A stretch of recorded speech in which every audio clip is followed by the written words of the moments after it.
Auzubillahiminash-shaytanir-rajim. Bismillahir-rahmanir-rahim. Assalamu alaikum wa rahmatullahi wa barakatuhu. Today we will learn about schema. Now, what is schema? Schema is the singular and its plural form can be schemas or schemata. And this term was first introduced by Jean Piaget.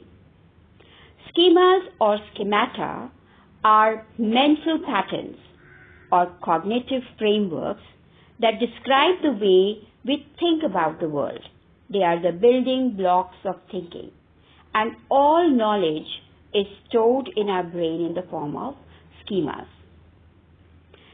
Piaget believes that people are constantly adapting to the environment as they take in new information and learn new things. And individuals are not only adapting to the environment like this, but they are also constantly adapting their schemas. As they learn new things, so they adapt the schema. There are different types of schemas.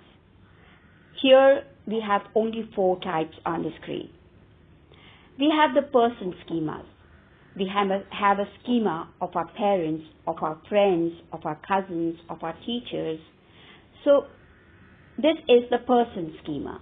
So we know how does our mother look like, what are her likes and dislikes, how will she be happy, what will I do to make her happy. So this is the person schema, what will be appreciated by my mother.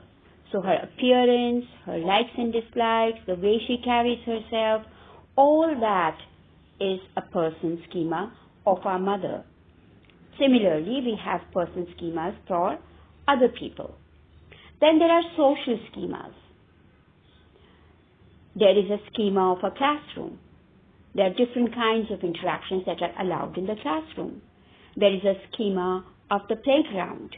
So what kind of things are possible, can be done, are allowed in the ground. And if the classroom is in a school, the social schema will be different. And if that classroom exists at a university, the social schema will be different. How do you greet people? What do you do? So you smile at each other, you say Assalamu alaikum, you shake hands. All that is the social schema.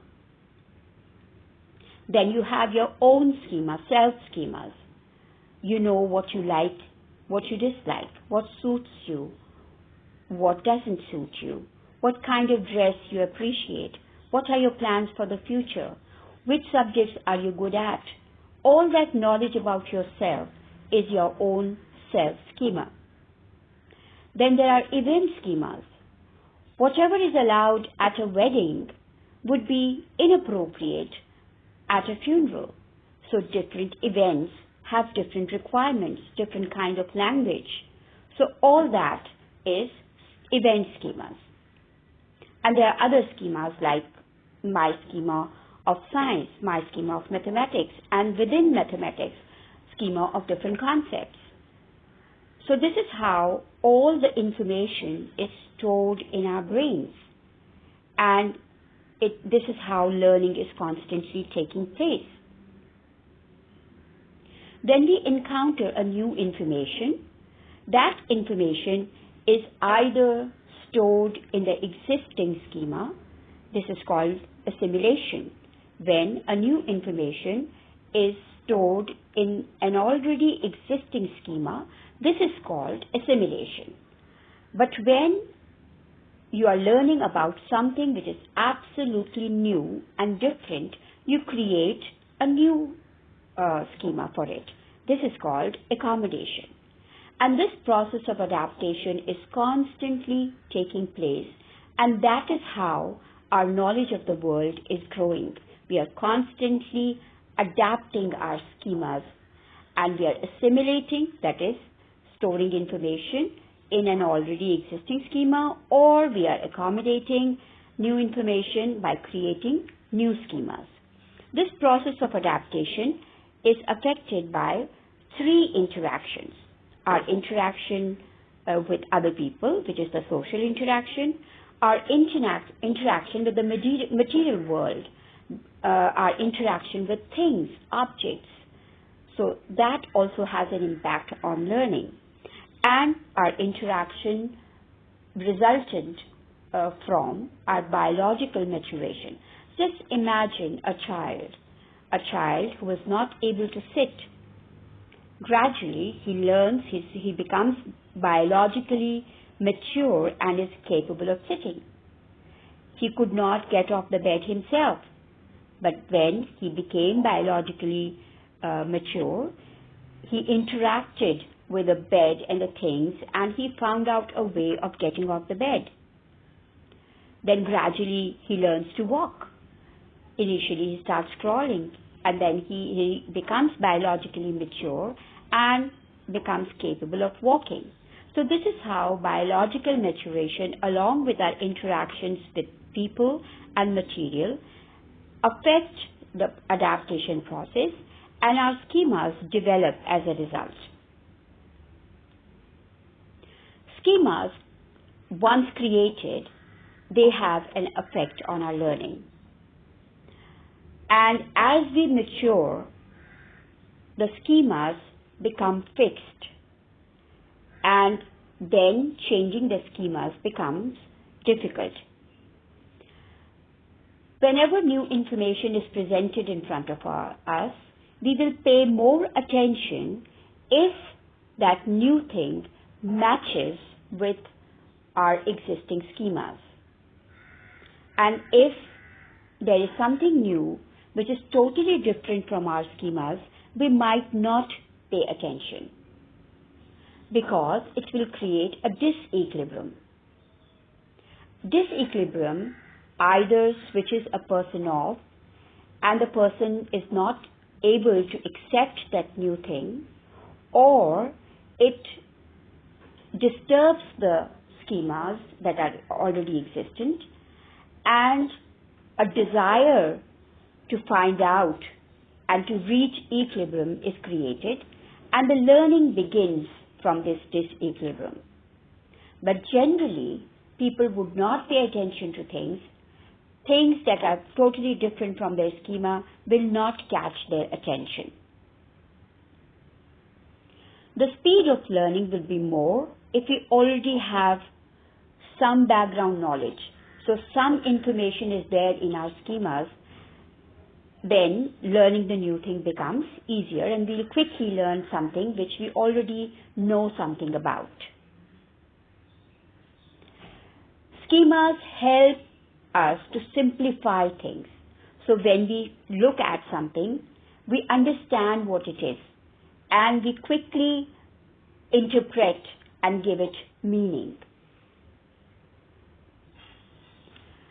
Schemas help us to think quickly.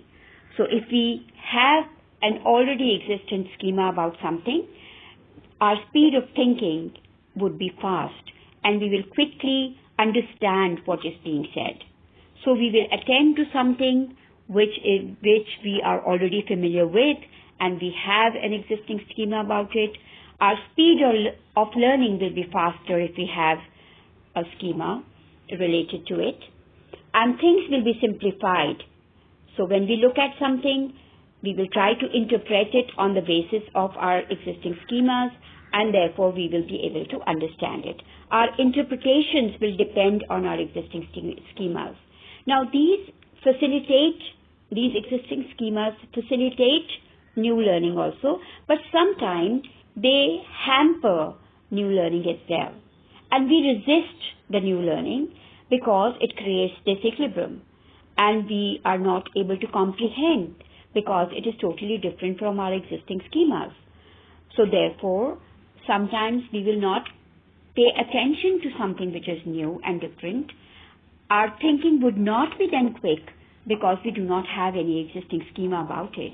Our interpretation will depend on our existing schemas, and sometimes our interpretations will be actually misinterpretations of things because we do not have the required schema.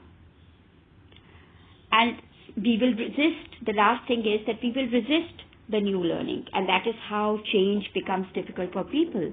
People are not ready to change because their existing schemas will be disturbed if they accept the change. They will have to change. They will have to learn new things.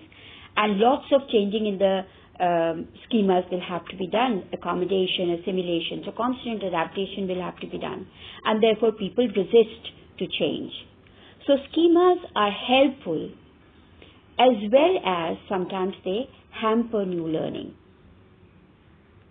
So a conscious dealing with the schemas, when the person is ready to handle new situations and is intentionally letting the new learning create the disequilibrium, the required disequilibrium for the learning process to take place, then they are consciously doing that, then they quickly accept change. And when they have a schema of adaptation, that is, they know that we need to adapt to things, we need to adopt things, and we need to modify things to be able to accept them. Plus, they need to modify themselves to adjust to the environment. So both ways, if they have a schema for that, then they are flexible to new learning, and their schemas will not hamper their new learning. Otherwise, their existing schemas can become a hindrance in new learning. That is all for today. Jazakallah. Allah Hafiz. See you next time.